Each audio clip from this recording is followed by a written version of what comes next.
खुशामदीद। आज हम दिमागी इमेजिंग की एक बहुत ही दिलचस्प दुनिया में जा रहे हैं। हम ये जानने की कोशिश करेंगे कि साइंसदान आखिर हमारे दिमाग में चलने वाले ख्यालात को पढ़ कैसे लेते हैं।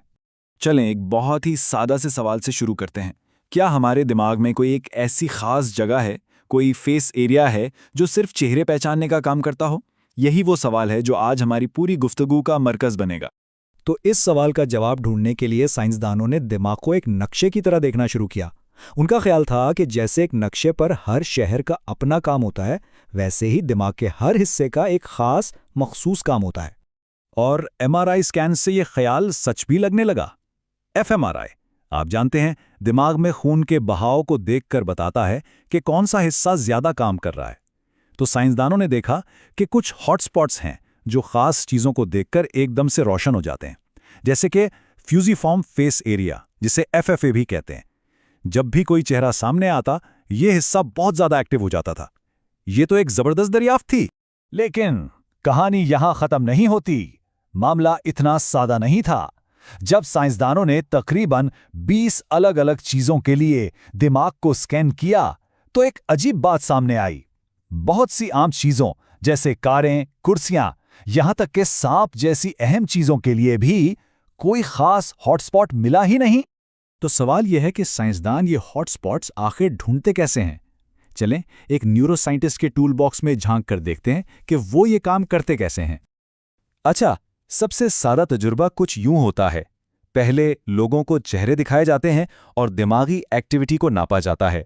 फिर उन्हें कोई दूसरी चीज, मान लें कुर्सियां, दिखाई जाती हैं और फिर से एक्टिविटी रिकॉर्ड की जाती है। आखिर में बस दोनों को माइनस कर दिया जाता है। जो हिस्सा चेहरों पर ज्यादा एक्टिव था, वही हमारा फेस एरिया है ना सादा? लेकिन साइंस इतनी सादा होती कहां है? यहां एक मसला आ जाता है। क्या हो अगर कोई इन तस्वीरों पर ध्यान ही ना दे रहा हो? क्या तब भी दिमाग वैसे ही रिएक्ट करेगा? तवज्जो यानी अटेंशन एक बहुत बड़ी चीज है जिसे कंट्रोल करना पड़ता है।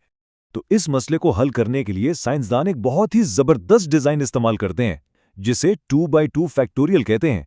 इसमें वो एक ही वक्त में दो चीजों को टेस्ट करते हैं। एक तो ये कि तस्वीर किस चीज की है, चेहरा है या कोई और चीज, और दूसरा ये कि देखने वाले को काम क्या दिया गया है, तस्वीर पर तवज्जो देनी है या किसी और चीज पर। इस डिजाइन से हमें जो पहला नतीजा मिलता है उसे कहते हैं मेन इफेक्ट। आप इस बार चार्ट में देख सकते हैं, चाहे काम कोई भी हो, चेहरे दिखाने पर दिमागी सरगर्मी का बार हमेशा ऊंचा रहता है। इसका सीधा मतलब यह है कि चेहरे देखना अपने आप में ही एक बहुत ताकतवर चीज है। और फिर आता है इससे भी ज्यादा दिलचस्प नतीजा, जिसे कहते हैं इंटरैक्शन। यहां देखें, जब देखने वाला तस्वीर पर पूरी तवज्जो देता है, तो चेहरे और दूसरी चीजों के रद्द-ए-अमल में फर्क कितना ज्यादा हो जाता है। इससे पता चलता है कि तवज्जो यानी अटेंशन दिमाग के रद्द-ए-अमल को बहुत ज्यादा बदल देती है। अब तक सब ठीक लग रहा था, लेकिन अब कहानी में एक बड़ा ट्विस्ट आने वाला है। एक नया आइडिया सामने आया जिसने इस फेस एरिया वाली सादा सी कहानी को पूरी तरह चैलेंज कर दिया।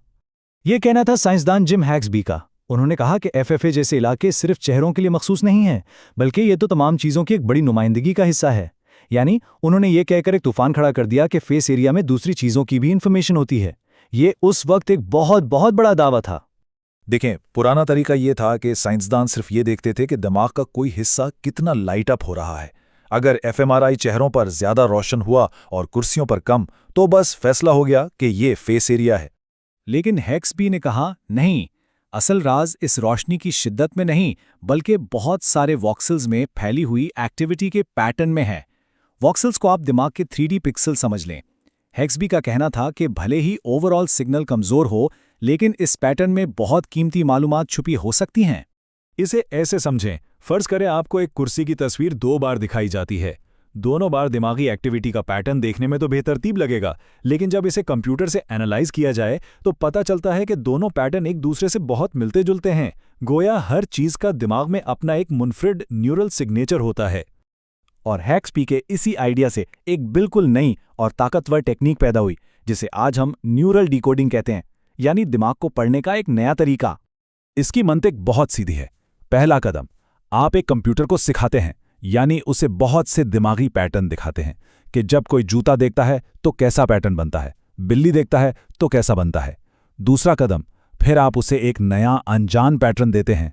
और तीसरा कदम, कंप्यूटर इस नए पैटर्न को अपने सीखे हुए पैटर्न से मिलाकर बताता है कि ये किस चीज का पैटर्न है। और जब ये तरीका फेस एरिया पर आजमाया गया तो नतीजा हैरान कर देने वाला था।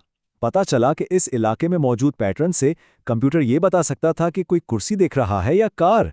ये तो हेक्सबी की थ्योरी का खुला सबूत था कि फेस एरिया में दूसरी चीजों की भी इंफॉर्मेशन मौजूद है। तो आखिर में इस सारी बहस का मतलब क्या निकला? दिमाग असल में काम कैसे करता है? इसने हमें दिमाग को समझने का एक बिल्कुल नया और ज्यादा गहरा नजरिया दिया है। तो अब हमारे सामने दिमाग के दो बड़े नजरिए हैं। एक नजरिया यह है कि दिमाग एक स्विस आर्मी नाइफ की तरह है जिसमें हर काम के लिए एक अलग टूल है, एक फेस टूल, एक प्लेस टूल। दूसरा नजरिया यह है कि मालूमात किसी एक जगह पर नहीं बल्कि पूरे दिमाग में फैले हुए पैटर्न्स में कोडेड होती हैं, एक होलोग्राम की तरह। तो क्या इसका मतलब यह है कि फेस एरिया का आइडिया ही गलत था? नहीं, ऐसा भी नहीं है। इस मुअम्मे का हल दो लफ्ज़ों के फ़र्क में छुपा है, इन्फॉर्मेशन और फंक्शन। यानी एक दिमागी हिस्से में क्या मालूमात मौजूद हैं और उसका असल काम क्या है, ये दो अलग बातें हैं।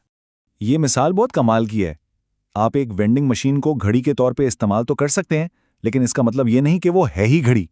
बिल्कुल इसी तरह एफएफए में कुर्सियों की इन्फॉर्मेशन हो सकती है, लेकिन इसका मतलब ये नहीं कि उसका काम कुर्सियों को पहचानना है।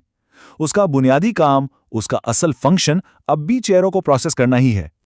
और ये सारी बात हमें एक बहुत बड़े सवाल पर लाकर छोड़ती है। अगर आज हम ये डिकोड कर सकते हैं कि कोई शख्स अपनी आंखों से क्या देख रहा है, तो क्या मुस्तकबिल में हम ये भी डिकोड कर पाएंगे कि वो अपने तसव्वुर में, अपनी सोच में क्या देख रहा है? इसके बारे में सोचिएगा।